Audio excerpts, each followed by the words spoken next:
Hey guys, and welcome back to the channel. So this video is really for all the Nissan owners out there that use the intelligent smart remote.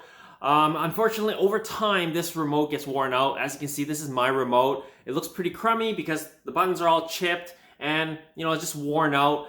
I don't know about you guys. I personally like my remotes looking really nice and fresh and still new. I know it's gonna take some abuse from wear and tear and just use, but I don't like it looking like this. So in today's video, I'm going to show you guys a cheap, easy way to just replace your housing and make it look fresh and brand new again. So let's get started. All right, guys. So before we get started, I want to show you guys the condition of this remote. As you can see, it's seen better days. I think the previous owner had fingernails or something, or must have been a lady. I guess men could do this too, but really, the person dug their nails into these buttons, and you can see it's super worn. Personally, I don't even use the remote. I use all the controls on the vehicle. I push the button on the door to open it and all that. So my remote technically always just stays in my pocket, but I hate looking at it when it looks like this, which is why I didn't use this as my primary remote. My primary remote is this one here.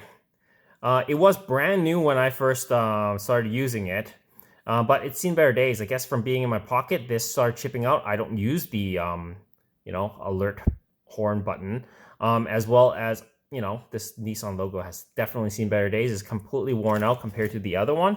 But it's basically from being in my pocket all the time, and it's just all like scraped up and looking a little bit worn now. Now, the housings that we're going to be replacing these with are these ones here. I purchased these on eBay, and they cost, I think, about 15 bucks each. So they're not like super cheap, but not overly expensive either.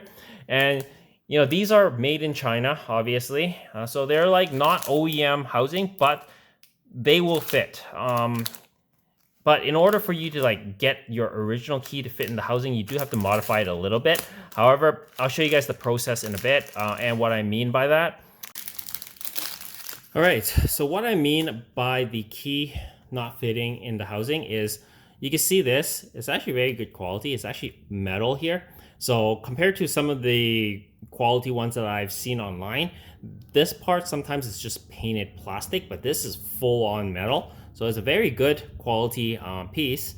As you can see, like this snaps on, no problem, because it came with it and it's clicked in really good. Now, the issue you run into when trying to swap your original key in is that it doesn't stay put.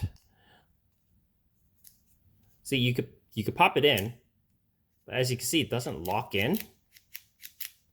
Now, the reason why it doesn't lock in is because this key needs to sit in further. Now, the only thing that prevents it from doing that is this edge here, because as you can see, when you pop this in, it hits this edge. So what you have to do is get a file, and you'll have to file down this edge until your original key fits in there. Now, I've already done that with this other housing here.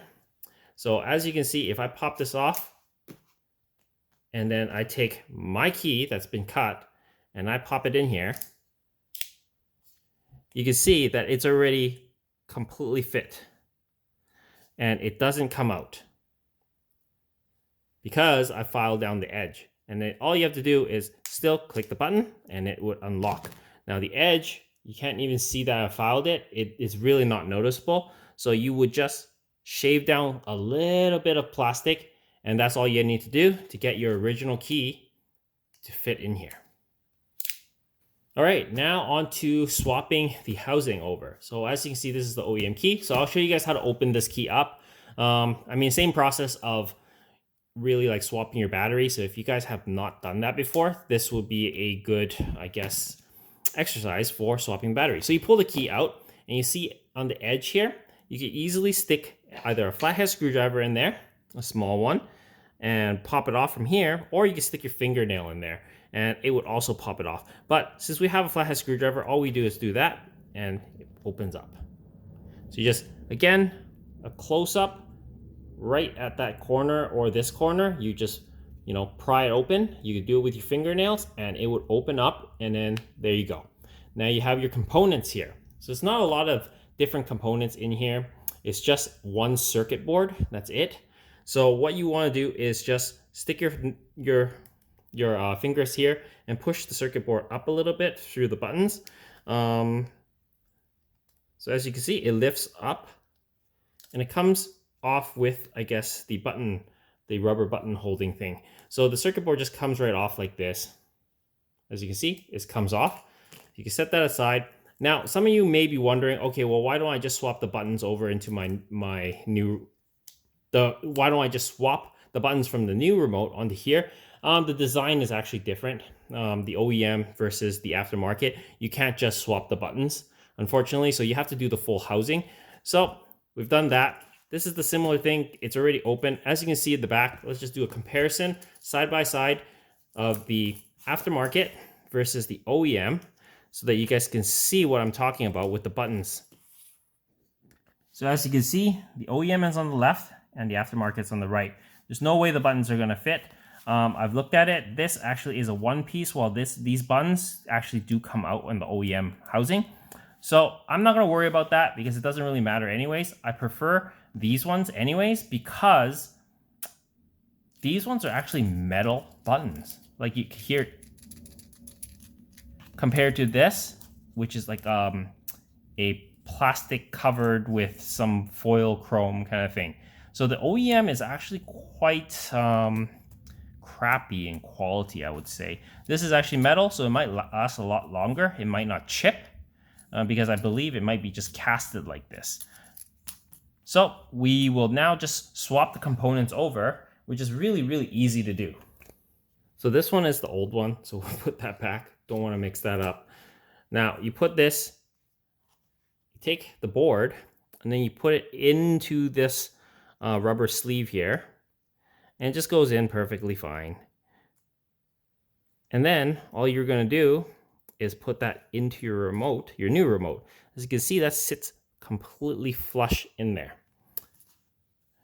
Now, if your battery's still good, then you can swap it over. If not, maybe you'd want a new battery at the same time, but all you really do is swap the battery like so, and then you can click it all together.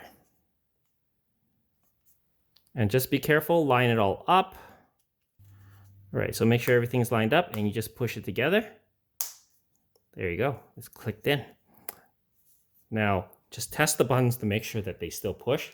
Clicks, clicks, clicks, and clicks. So we've got a new remote completely set up. Now, this one's been shaved down on the bottom here, so you can easily just stick your OEM key in there, and it should sit there. As you can see, it's not going anywhere. So OEM keys in, and it looks completely original. Now, all that's left is to stick the Nissan logo on there.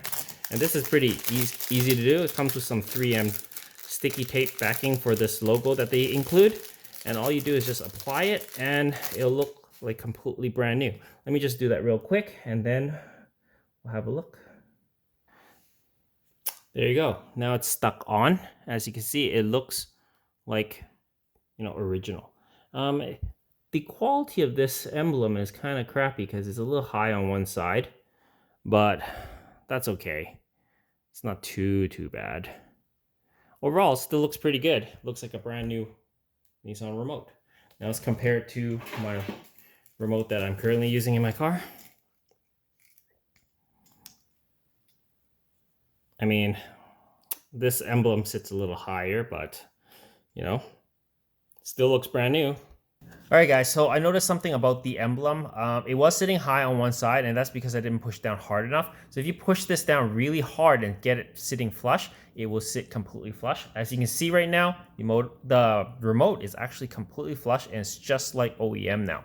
I've got my OEM key fit in there as well, so this is no different from a OEM remote, just with a different housing. As you can see, the side-by-side comparison, this is the OEM, and this is the aftermarket housing. They look identical.